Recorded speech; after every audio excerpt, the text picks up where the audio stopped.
구독자 여러분, 이 유튜브도 그렇습니다만 우리 언론의 자유가 박탈될 위기에 처해 있는 것 맞습니까?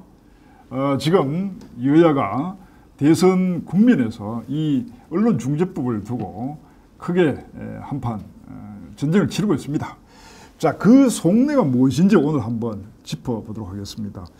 이거 언론 자유, 그러니까 피해자 구제 쪽인데 이게 뭐 언론 자유와 뭐 어떤 관계가 있는 겁니까? 어떻습니까? 언론 출신 한번 먼저 말씀을 해주시죠. 예. 지금 그래도 저도 또 전직 언론인 하는데 전직 언론인 나도 전직 언론인인데 현직 유튜버일 때 현직인데 현직에 있는 모든 기자 직종에 관련된 사람들이 다 반대하고 있어요. 야당만 반대하고 있는 게 아니고 실제적으로 이게는 언론 뭐 재갈법이다, 언론 개혁법이 아니고 언론 재갈법이다, 언론의 뭐 자꾸를 잘 넣는 법이다 이야기를 하는데 실제적으로 저도 그런 생각이 듭니다. 기존 지금 법으로도 충분히 제어할 수 있는데도 불구하고 여당이 이런 무리한 수를 쓰면서까지 만드는 의도가 뭘까? 그렇죠. 예, 그걸 한번 오늘 한번 이야기해봤으면 좋겠다는 생각이 들어요.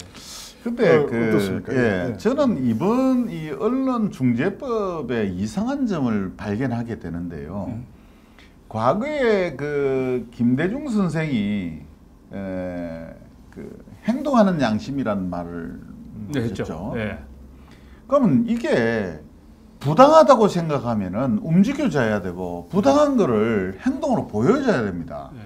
그러면은 방금 말씀하셨듯이 이 언론중재법이 부당하다고 생각하면은 대한민국의 모든 언론인들이 여기에 대해서 부당하다고 항거하는 저항하는 모습을 보여줘야 되는데 저항했어요. 펜으로? 아니 심지어 여당 쪽이라고 볼 수 있는 민언련 민주언론운동협의회 뭐 이런 쪽이라든가 기자협회 언론노조 뭐 이런 쪽도 다 반대하고 있습니다. 자, 그런데요. 반대의 의사를 표명했지 예. 행동으로 보여주는 게 없지 않습니까? 국민은 볼 때 행동으로 보고 있는 것은 지금 야당 국회의원들이 국도 상임위 복도에 주저앉아가 연자 농성 피켓던 거 그것밖에 본 게 없어요. 참 모르시네. 이 펜이 칼보다 가게요. 그러니까 전국에 있는 언론 노조가 있고 언론 단체가 있으면은 모든 취재와 보도를 중단하고 국회 의사당에 모여서 이 법이 통과되면은 우리는 더 이상 언론의 역할을 할 수 없다 하는 결의에 찬 모습을 국민들한테 보여줘야 국민들이 이게 뭐 잘못됐구나 느낄 텐데 조국이 딸 입학 취소된 것보다도 미미한 아무 관심이 없어요. 이거는 언론인들의 책임이 크다고 봅니다. 무슨 책임이 져야 되는데 그러면은 열심히 나쁘다 하고 저는 이 법이 통과될 거라고 보는데요. 네. 그럼 앞으로 이 법에 의해서 언론 보도하고 취재하고 지금까지 해왔든지 그걸 가야죠. 근데 왜 야당은 핏대를 씌워서 저럽니까? 그러면 국민들이 볼 때는 뭐냐면은 여야 간의 정쟁으로밖에 안 봅니다. 언론의 자유를 손댄다는 것 자체가 뭐 민주주의 후퇴다. 뭐 이건 교과서적으로 나와 있는 이야기 아닙니까? 그럼에도 불구하고 이제 아까 뭐 조금 이야기하신 부분도 있습니다만은 우리 이제 조국과 이 싸움이 어느 정도 연관이 있는 것 같기도 하고 또 그 이유 때문에 나중에 이 성패 또 이 어떤 면에서는 이해 덕실 차원 또 아마 또 달라질 가능성도 있지 않나 이런 생각이 드는데. 저도 사실은 이 법이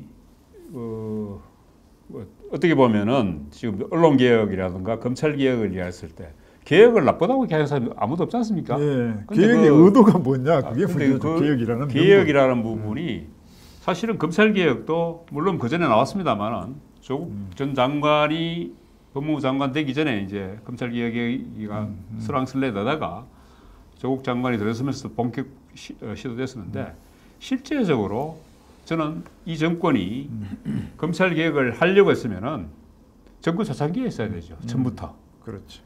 근데 실컷 이제 박근혜 정권 내지는 구정권들을 두들겨 잡는데 검찰을 아주 훌륭한 칼로 써먹었죠. 윤석열 검찰을 그렇게 써먹고는 그 다음부터 이제 토사구팽 이제 토끼를 잡고 나는데 이제 사냥개를 살아먹는다고 딱 검찰 사냥개를 딱 삶으려 그러니까 검찰들이 딱 들고 일한 거죠.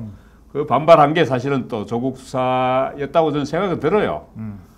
그러다 보니까 또 거기에 편성해서 언론들이 벌떼같이 달려들어서 조국 일가를 물어뜯었죠. 사실은 나는 제 개인적인 입장에서는 검찰 개혁을 해야 된다는 쪽입니다. 그렇지만 나는 조국 일가는 분명히 잘못했다. 나쁜 짓 했다. 저는 이런 쪽이거든요. 그런데도 불구하고 이놈들이 검찰 개혁도 조국 수사를 빌미로 해서 지금 검찰 개혁을 이야기했고 언론 개혁도 조국 일가에 대한 뭐랄까 이게 추문 보도를 막기 위한 재갈법. 그래서 지금 야당에서 언론 재갈법이라고 이야기하는 거죠. 저는 그게 배경이라고 저는 봅니다. 일단은 저는 기성전 조국이라고 저는 봅니다. 예. 원래 이제 뭐 언론사, 언론 개혁 뭐 이 화두에는 실제적으로 이제 언론의 자유를 더 확보하기 위해서 신문사의 소유 분산이라든가 뭐 이런 부분에 핵심이 있었지 않습니까? 근데 요번은 뭐 그것도 아니고 나중에 누구를 특별히 건드리면은 신문사를 거의 뭐 이 아까 그 나왔습니다만 뭐 손해배상 범위를 언론사 매출에까지 뭐 언급하면서 하는 연동시켜서 한다 이런 얘기 있었죠. 부분도 있긴 합니다만 대체적으로 보면은 상당히 감성적인 내용들로 채워져 있지 않나. 특히 뭐 손해배상 부분은 현행 법으로도 해결이 가능하거든요. 저는 이 장면에서요. 그 못된 여당과 멍청한 야당 이야기를 안 할 수가 없는데요. 이 못된 여당은 처음에 시작은 이거였습니다.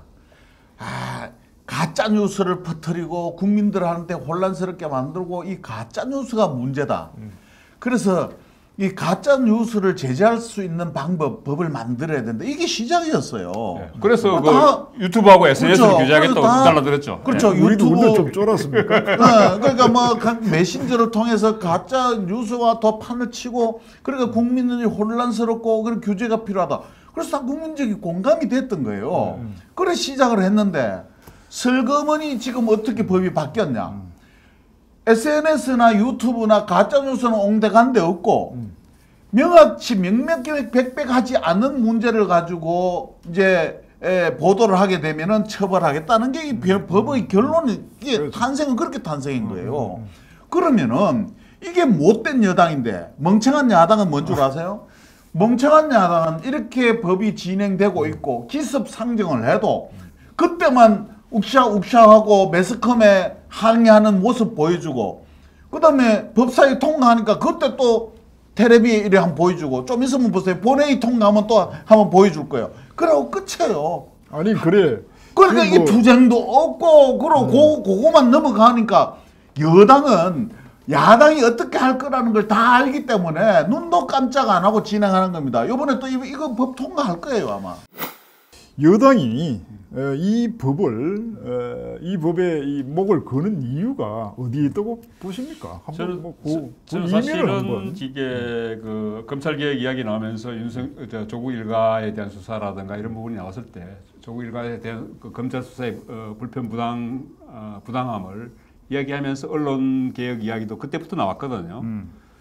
사실은 언론 개혁에 저는 뭐 제가 먹던 우물이었기 때문에 그렇게 합니다만은 제가 먹던 우물에 가감히 침을 뱉는다면은 사실 언론이 잘만 이런 걸 지금 언론 여당 쪽에서 언론 개혁을 하겠다고 한 빌미를 준 측면도 있습니다. 언론들이 사실은 지금 우리 언론 지형이 거의 포털에 애석되어 있습니다. 모든 신문 방송이 포털에 애석되어 있다 보니까 언론들 자체가 포털에 노출되는 그런 걸 이제 위해서 포털에 자주 노출되고 많이 노출되기 위해서 자극적인 기사 그리고 컨트롤 C, 컨트롤 V에서 100개 먹기 기사 뭐 이런 확인하지 않는 그런 기사 그러다 보니까 또 이제 특히 여당 쪽 지지자들 특히 대개문들이 이 기레기라면서 이제 기자들을 공격하기 시작했죠. 그래 언론들 자체를 공격하기 시작했던 거고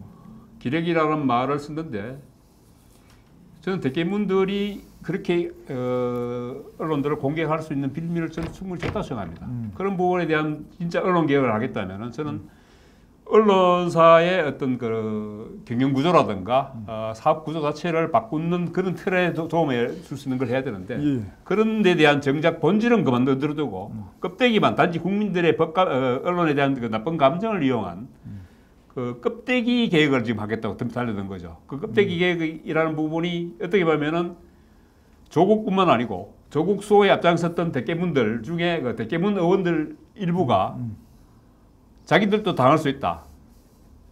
그걸 미리 예방하는 법을 만든다. 그 얘기입니다. 그 이야기를. 근데 지금 국면 자체가 정치적 국면 자체가 대선 국면 아닙니까? 네, 그렇죠. 근데 이런 이제 이 분쟁의 소지가 뭐 예상이 됐는지 안 됐는지 모르겠습니다만 그럼에도 불구하고 강행해 나가는 이유 그 부분을 한번 그 부분은 저는 사실은 지금 이 대깨문들에 대해서 밀어붙일 절호의 기회라고 저는 보거든요.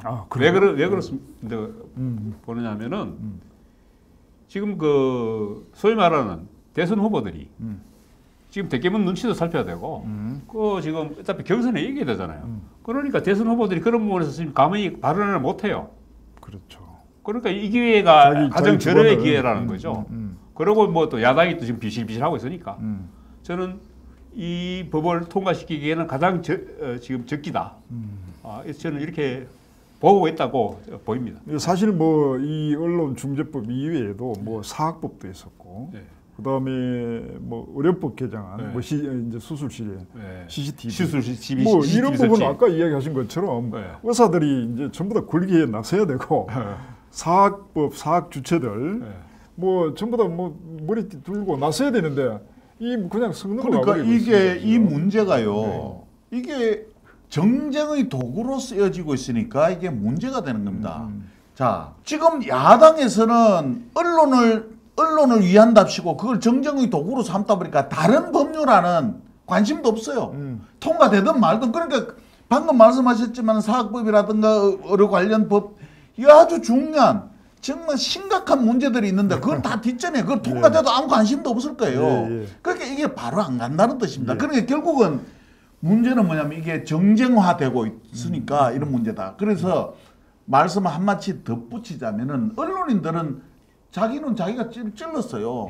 앞으로 찔리도 아픈지도 모르는 언론인도 많고. 근데 어떻게 보면 이게 지금 의료 쪽이라든가 사학 관련자들한테는 지금 언론개혁법이 이 자체가 언론중재법 이게 어떻게 보면 바람잡이법이고 야바이법이래 보기에 이거 야바이에서 해가지고 다른 거는 그냥 넘어가지도 모르고. 예, 그럴 가능성도 있다고 봅니다. 어쨌든 자 그럼 아까 이제 이 여당 쪽은 물어봤습니다. 여쭤봤는데 야당이 이제 이 뭐 복도에 피켓 들고 서 있지 않습니까? 야당이 진짜 언론의 자유를 수호하기 위해서 그렇게 피켓 들고 있는 겁니까? 아니면 뭐 또 다른 뭐 유불리를 계산한 부분이 있는가? 어떻습니까? 야당은 제가 볼 때는 여당을 공격할 수 있는 호재를 잡았다는 거죠. 그렇지 않습니까? 저게 약한 부분이. 왜냐하면 언론의 자유를 말살시키려고 하는 저 의도가 뭐 어떻다 저렇다 해서 이슈가 될 만한 소재라는 거예요. 아니, 다른 거는 막 다른 거 할까 막 골치 아프고. 그러면은 좀 더 많이 카메라도 비춰주고. 제가 지금까지 30년 이상 언론을 하면서 느꼈던 거는 언론이 가장 약한 두 직종이 있습니다. 언론한테 가장 약한 두 직종이 뭐라고 생각하십니까? 정치인하고. 이거 뭐 정치인 맞습니다.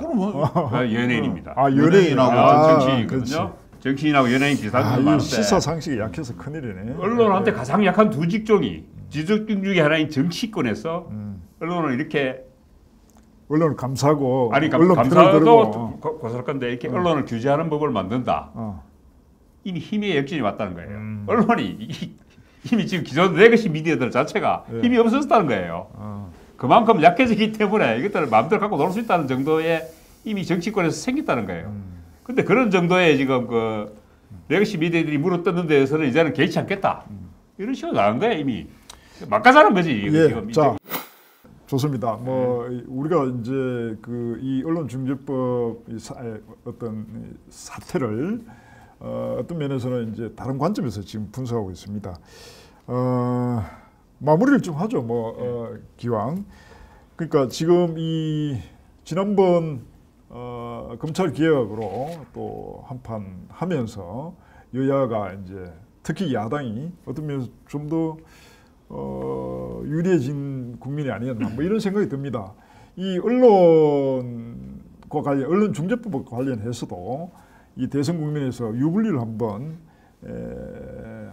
예상해보고 마무리했으면 합니다. 어떻습니까? 저는 다른 건 모르겠고요. 지금 그 언론인들이 국회로 다 거리로 광화문으로 나오게 하는 거는 뭐가 있냐면요. 만약에 정부 광고나 공공의 광고를 예산을 언론사에 안 주겠다라고 만약에 법을 만들다거나 발표를 하면은 다 뛰쳐나올 겁니다. 그 외에는 아니 관심이 그 없어요. 법도 지금 만들려고 하고 있어요. 지금 그렇죠? 지금 뭐죠 그 언론 바우처법을 지금 바우처법. 바우처법을 내년부터 아마 시행한다는 이야기도 그러니까 지금 나오고 이거는 있는데. 제일 이 문제에 대해서 심각하게 다루어야 될, 움직여야 될 언론이 지금 언론의 기능을 잃고 있어요. 그러니까 정부 여당은 내 마음대로 하는 거예요. 그래서 일반 국민들은 이걸 보고 있는 겁니다. 뭐 어떻게 해서 언론인들도 가만히 있는데 국민들이 권기를 해가 언론인들 살리자 할 것 같아요? 아니 그러니까 표가 어디로 갈 것 같느냐 이 이야기죠. 표는 뭐 이 부분 그러니까 관련해서. 이게 표는요. 이거는 나쁜 놈이고 이거는 멍청한 놈이라서 어디로 갈지 몰라요. 야 예리하시네. 어떻습니까? 근데 제가 또 과거에 우리 좌파들의 그 사상계에서 스승했던 이행희 선생 말을 하나 책 저서를 빌려서 말하면은 새는 좌우의 날개로 온다 이렇게 책을 썼었는데 사실은 그 정부 여당이 잘못하는 부분에서 브레이크를 걸는 쪽이 야당과 언론입니다. 근데 그 야당 입에 재갈을 그 중요한 브레이크 중에 하나인 그 언론에 재갈을 물리겠다는 거는 야당도 지금 힘 없지 않습니까? 뭐 지금 백석 남짓이고 그러다가 언론까지 이제 족쇄를 채워버리면은 소위 말하는 야당이 말하는 입법 독재로 가겠다는 거죠. 그런 면에서 지금 어떻게 보면은 그 거대 야당이 아닌 소수 야당인 정의당 심상정 대표가 미투 검문집법이 될 거다. 민주주의의 오점이 될 거다. 그리고 이정미 전 정의당 대표도 언론 검증이 없었다면 조국 사태도 없었을 것이다. 이렇게 이해하고 있거든요. 저는 이렇게 브레이크 없이 집중하다 보면은 어떻게 될지 모르죠. 그리고 언론이 아무리 힘이 없다 하더라도 언론을 적으로 돌리고 정권을 유지하는 정권을 재창출하는 정권이 잘 있을까요? 상당히 저는 악영향이 미칠 거라고 저는 봅니다. 근데 언론이요. 지금 그 정부 여당에서는요. 전 언론사를 다 합친 거하고 김어준이 하나하고 누가 비중이 클 것 같아요. 언론은 지금 김어준이라는 튼튼한 기둥을 하나 잡고 있기 때문에 나머지는 신경도 안 써요. 다른 언론 그걸 필요 깨달아야 없다. 돼요. 그러니까 이 대한민국의 모든 언론인들 뭐 자꾸 반성하세요. 그런데 김어준 때문만이 아니고 사실은 결국은 SNS 규제를 안 하는 것도 저는 그 유튜브라든가 이런 규제를 안 한 것도 그쪽 기행이 자기들한테 유리하니까 그쪽은 두고 레거시 미디어를 손댄 거예요. 저는 그렇게 봅니다. 자, 이게 정말 소위 말하는 개혁이라는 그 단어에 걸맞는 어떤 내용인지 아닌지 뭐 이 부분을 한번 우리가 계속 지켜봐야 될 필요가 있을 것 같습니다. 마치겠습니다.